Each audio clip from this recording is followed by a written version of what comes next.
میں ملازم نے اسے جوس پکڑایا تو اس نے ایک ہی گھونٹ بھرتے پورا گلاس تمام کیا. پھر وہ اپنے کمرے کی طرف چل دیا. فریش ہو کر اس نے سرمئی پولو شرٹ کے ساتھ گہرے سبز رنگ کی اسپورٹس جیکٹ پہنی. سیاہ ٹراؤزر کے نیچے پاؤں میں اسپورٹس شوز پہن کر وہ کمرے سے نکلا ہی تھا کہ ہمایوں کمال کی آواز نے اسے روک دیا. تمہیں اندازہ بھی ہے کہ تم جب سے پاکستان آئے ہو سیکیورٹی کے بغیر ہی باہر نکل جاتے ہو؟ یہ پاکستان ہے برہان، اور تم سیاسی خاندان سے تعلق رکھتے ہو. سنبھل کر رہو. وہ اسے نصیحت کر رہے تھے. ایسا دیکھنے والا سوچ سکتا تھا مگر وہ اسے کچھ باور کروا رہے تھے. یہ برہان کمال سوچ رہا تھا. مگر میں خود سیاست میں نہیں ہوں، اور ویسے بھی مجھے کوئی نہیں جانتا. وہ ان کی نصیحت کو ہوا میں اڑاتا آگے بڑھنے لگا جب ہمایوں کمال کی بات پہ پھر رک گیا. بھول ہے تمہاری، دوست نہ بھی جانے تو دشمن ضرور جان جاتے ہیں. جانے کیا جتانا چاہتے تھے مگر برہان کو کوئی دلچسپی نہیں تھی ان کی سو کال سیاست میں. واٹ ایور، اس نے ہاتھ جلا کر کہا اور وہاں سے راہ فرار اختیار کرنے میں ہی عافیت جانی. مگر ان کے مطالبے نے اسے قدم نہیں اٹھانے دیے. اب تم واپس آ سکتے ہو تو سیاست میں قدم رکھنے کے لیے تیار ہو جاؤ. وہ اسے حکم سنا رہے تھے اور اسے حکم سننے سے کوفت ہوتی تھی. اور آپ کو ایسا کیوں لگ رہا ہے کہ میں سیاست میں آؤں گا؟ ان کے قریب بڑھتے ان کی آنکھوں میں دیکھ کر چبا چبا کر پوچھا. کن پٹی کی رگ بھڑک رہی تھی اور تاثرات عجیب سے تھے. کیونکہ سیاست تمہارے خون میں، اور خون کو جسم سے نکالا نہیں جاتا. انہوں نے اسے اس کی وراثت سے آشنا کروایا. مجھے اس سب میں کوئی دلچسپی. بند کرو اپنی بکواس، وہ چیخے تھے. تمہیں سیاست میں لانے اور بابا کی نظر میں سرخرو کرنے کے لیے جو جتن مجھے کرنے پڑ رہے ہیں تمہیں اس کا اندازہ بھی نہیں ہے. وہ ہتھے سے اکھڑ گئے تھے. وہ اسے اپنی ساری ریاضتیں ضائع کرنے کی اجازت نہیں دے سکتے تھے. میں نے آپ سے نہیں کہا کہ آپ خود کو میرے لیے تھکائیں. صدا کی لاپرواہی تھی اس کے لہجے میں. گویا آپ کیوں میرے معاملات زندگی میں دخل دے رہے ہیں؟ تمہیں مسئلہ کیا ہے آخر سیاست میں آنے سے؟ انہوں نے اچنبھے سے سوال داغا. ایک ایسا انسان جس کو بنی بنائی حکومت مل رہی ہو اور وہ اسے دھتکار رہا ہو، ایسے انسان کی دماغی حالت کے خراب ہونے میں کوئی شبہ ہو بھی نہیں سکتا تھا. یہ ہمایوں کمال کا نظریہ تھا. کس نے کہا مجھے سیاست سے مسئلہ ہے؟ اس نے ابرو اچکا کر پوچھا. ابھی تھوڑی دیر قبل. واٹ ایور، مجھے سیاست سے نہیں سیاسی لوگوں سے مسئلہ ہے. دکھتے کچھ ہیں، ہوتے کچھ اور ہیں. یہ سیاست کرنے والے لوگ بہت دوغلے ہوتے ہیں. اپنے باپ کی آنکھوں میں آنکھیں گاڑے. سیاست دانوں کی شان میں قصیدے پڑھے مگر ان پہ کوئی خاطر خواہ اثر نہ ہوا. ایسے بہت سے جملے وہ روزانہ سنتے تھے، کوئی نئی بات نہیں تھی. ایک دن تم بھی ایسے بن جاؤ گے، وہ دھیمے اور تھکن امیز لہجے میں بولے. تو برہان سٹ پٹایا. یہ بد دعا ہے بابا. نفی میں سر ہلاتے ہوئے وہ ٹوٹے مان سے بولا. وہ اس جملے کے وار کے لیے بالکل بھی تیار نہ تھا. یہ تمہاری کامیابی کی دعا ہے بیٹا. تم برہان کمال اس ملک کی عظیم شخصیت بنو گے. اور جانتے ہو عظیم لوگ بے حس ہوتے ہیں. وہ اسے سیاست سمجھانا چاہ رہے تھے جو اسے نہیں سمجھنی تھی. وہ بے حس نہیں بن سکتا تھا. بے حس لوگ عظیم نہیں ہو سکتے. اس نے انہیں حقیقت سے آشنائی دلانے کی نادر سی کوشش کی. لیکن یہاں اندھے رہتے ہیں بیٹا. یہاں جو جتنا بے حس ہوگا اور جس قدر شاطر طریقے سے سیاست کرے گا وہ اتنا عام عوام کے دل و دماغ پہ حکمرانی کرے گا. سیاست کے گر سکھانے والا خود کتنا بے حس ہوگا. برہان یہ سوچ کر رہ گیا. مجھے کوئی شوق نہیں حکمرانی کرنے کا، اس نے خود کو آزاد رکھنے کی غرض سے کہا. تم حکمرانی کے لیے پیدا ہوئے ہو برہان، انہوں نے پورے وثوق سے کہا تھا. اور برہان پل بھر میں منجمد ہو گیا تھا. اس سے پہلی بار کسی نے یہ کہا تھا. وہ تو اپنی جگہ پہ شل ہو کر رہ گیا تھا. برہان کمال ایک برانڈ ہے. اینڈ ڈونٹ ٹیل می کہ تم اس بات سے واقف نہیں ہو. اس کے کندھے پہ تھپکی دے کر وہ چلے گئے. ان کا وار کاری ثابت ہوگا یہ وہ جانتے تھے. پیچھے برہان خالی خالی نظروں سے ان کی پشت کو دیکھتا رہ گیا. ہوٹل کے پرستائش کمرے میں صوفے پہ براجمان اپنی گود میں لیپ ٹاپ دھرے وہ نہایت دلچسپی سے اس کی اسکرین پہ چلتا منظر دیکھ رہا تھا جب دروازے پہ ہوتی دستک اور اگلے ہی پل کسی کی اچانک آمد پہ اس نے فوراً اسکرین نیچے کی اور بن بلائے مہمان کو دیکھا. یوہو، کیا کمال کمرہ ہے یہ. اچانک اندر وارد ہوتے ہوئے زہد نے کمرے کی ستائش اور خوبصورتی پہ تبصرہ پیش کیا تو حدین نے غصے سے دانت پیسے. یہ لڑکا ہر جگہ کیسے آ دھمکتا تھا. تمیز نام کی کوئی شے ہے تم میں. لیپ ٹاپ کو صوفے پہ رکھتے ہوئے وہ اس کے قریب بڑھتے ہوئے بولا جو کمرے کے وسط میں کھڑا گھوم کر سارا جائزہ لے رہا تھا. گویا وہ بھی اسی طرز پہ کمرہ بنانے کا خواہاں تھا. اب یہ اپنی مینرز اور تمیز کی دکان نہیں کھولنا پلیز. اس نے اکتائے ہوئے لہجے میں کہا، گویا اسے اس وقت کسی قسم کا لیکچر نہیں چاہیے۔ ایک تو معلوم نہیں زہد نائک کو لیکچر دینے کے لیے یہ بندہ ہمہ وقت تیار کیوں رہتا تھا۔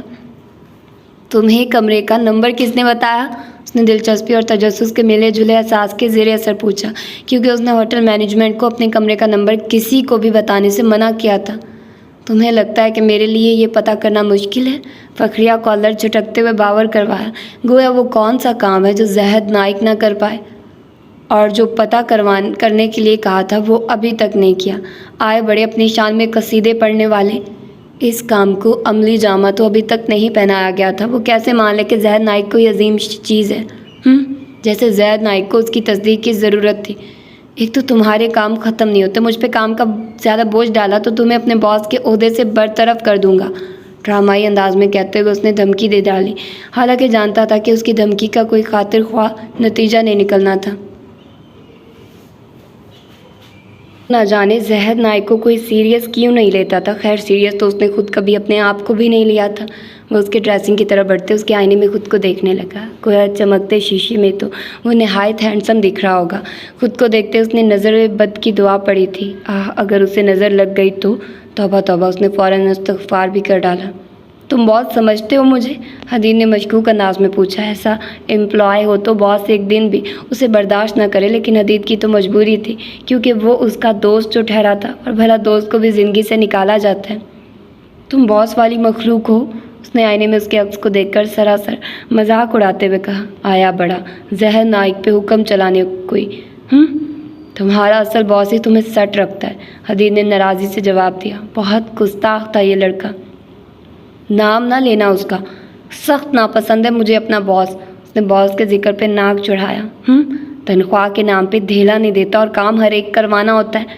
ایسے باس کس امپلائی کو پسند ہوتے ہیں؟ کم از کم زہد نائک تو ایسے باس سے بالکل راضی نہ تھا۔ خیر وہ کسی سے راضی ہوتا ہو یہ بھی ایک معمہ تھا، یہ اس بات کی نشانی ہے کہ وہ ایک اچھا باس ہے۔ حدید نے باس کے اچھا ہونے کی یقین دہانی کروائی تو اس کے ماتھے پہ لکیروں کا جال بنا۔ اور وہ کیسے؟ اس نے اچنبھے سے دریافت کیا۔ جب باس کو ناپسند کیا جانے لگے تو اس کا صاف مطلب ہوتا ہے کہ آپ اپنے کام سے نالا ہوتے ہیں اور باس آپ کو راستے پہ لاتا ہے۔ اس نے اپنی سوچ کے مطابق مناسب جواز پیش کیا۔ خود باس ہونا اسی لیے حمایت کر رہے ہو، ورنہ یقین جانو مجھے ایک آنکھ نہیں بھاتے یہ باس ٹائپ پرسن۔ اس نے نادیبی نظروں سے حدید کو گھورتے ہوئے کہا۔ ہر انسان اپنے جیسے لوگوں کی تعریف ہی کرتا ہے۔ اپنا باس نامہ بند کرو اور یہاں سے نکلو، فارغ نہیں ہوں میں۔ اس کی بے تکی باتوں سے بیزار ہوتے اس نے سیدھا نکل جانے کو ہی کہہ دیا۔ کوئی اور سامنے ہوتا تو وہ دو بول کہہ کر نکل جاتا، مگر سامنے تو زہد نائک تھا جسے زچ ہونا نہیں زچ کرنا آتا تھا۔ ہاں تو جیسے میں تو تمہاری محبوبہ ہوں جو تمہارے پیچھے خوار ہو جاؤں گی، کام سے ہی آیا ہوں۔ اب اگر تم نہیں سننا چاہتے تو تمہاری مرضی۔ وہ کندھے اچکا کر دروازے کی طرف بڑھ گیا کہ آؤ اور مناؤ اپنی محبوبہ، دوست کو۔ ڈرامے نہ کیا کرو، حدید نے وقت کے تقاضے کے پیش نظر اسے بازو سے پکڑ کر روکتے ہوئے کہا۔ وہ کیا کہتے ہیں، وقت پڑنے پہ گدھے کو بھی باپ بنانا پڑ جاتا ہے، اور حدید تو اس کام میں ماہر تھا۔ اسے لوگوں سے کام نکلوانے آتے تھے، اب وہ بے وقوف بنا کر لے یا اپنے شاطر دماغ سے کوئی چال چل کر یہ سامنے والے کی صلاحیت پر منحصر تھا۔ ڈرامے کیے بغیر میرا دھندا نہ چلے۔ تم کہتے ہو ڈرامے نہ کرو، میرے ڈراموں سے سب سے زیادہ تم نے فائدہ اٹھایا ہے۔ اس کے روکنے پہ رک کر وہ اسے باور کروانا نہ بھولا تھا۔ ناراض محبوبہ، بات بتا دو، مجھے سچ میں کام کرنا ہے۔ میری غیر موجودگی میں پہلے ہی عفان آفس میں عجیب و غریب قسم کی باتیں مشہور کر رہا ہے، مجھے جلد از جلد واپس بھی جانا ہے۔ وہ پریشانی سے بولا تو زید نے اسے مزید تنگ کرنے کا ارادہ ملتوی کیا۔ عفان مراد کی حرکتوں سے وہ بے خبر کب تھا۔ ایک تو اس نے 1000 مرتبہ کہا تھا کہ ایک بار اس ممی ڈیڈی بچے کو اس کے حوالے کرے، مگر حدید تھا کہ مانتا ہی نہیں تھا۔ واپسی کا پروگرام کب تک ہے؟ اس نے سنجیدگی سے پوچھا۔ وہ الگ بات تھی کہ سنجیدگی میں بھی اس کے چہرے پہ شرارت جھلک رہی تھی۔ شاید وہ تھا ہی ایسا شوخ چلبلا اور ہر غم میں زندگی فراموش کیے اپنی حیات کو جینے والا۔ شاید ہر خوش مزاج انسان ایسا ہی ہوتا ہوگا، مگر زہد نائک تو صرف ایک ہی ہوتا ہے جب زخرف کہے گی، اور مام کی طبیعت کا بہترین ہونا بھی اہم ہے۔ اس نے بغیر آر محسوس کیے اصل مدعا پیش کیا، جس پہ زید کا حلق تک کڑوا ہوا۔ 1 نمبر کے زن مرید بنو گے تم، لکھوا لو مجھ سے۔